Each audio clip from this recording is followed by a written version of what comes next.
እመቤታችን በአምላክ ሕሊና ታስባ ትኖር ነበር።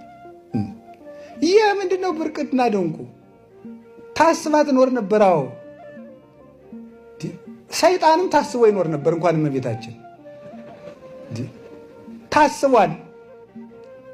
አህያም ታስባለች፣ ጅብም ታስቧል፣ አይጥም ታስባለች። እግዚአብሔር ዓለም ከመፈጠሩ በፊት ቆጥሮ የማያውቀው ፍጥረት የለም። ጓጉንቸርም ታስቧል፣ ትል ታስቧል፣ ቀንድ አውጣም ታስቧል፣ ድንቢጥም ታስባለች፣ ድመት ውሻም ታስቧል። እግዚአብሔር ዝንብንም አስቧል። ትንኝንምስ እንኳን የማይዘነጋ እግዚአብሔር በምግብ አሰበኝ ብሏል ዳንኤል።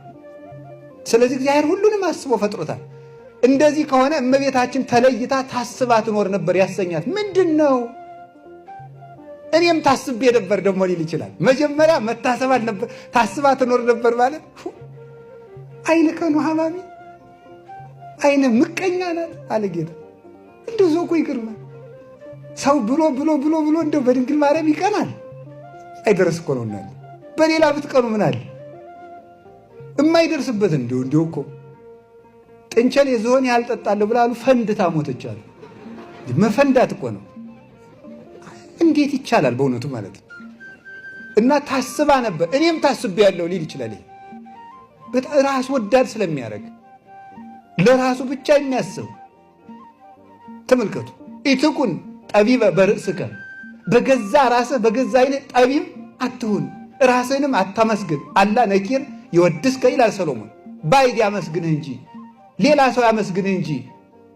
አንድም ብለው ሊቃውንቱ ከዚህ ዓለም በባህሪ ባይድ የሆኑ ሥላሴ ያመስግኑ እንጂ መላእክት ያመስግኑ እንጂ ራስህን አታመስግን፣ ስለ ራስህም አትናገር ብሎ የሚናገር።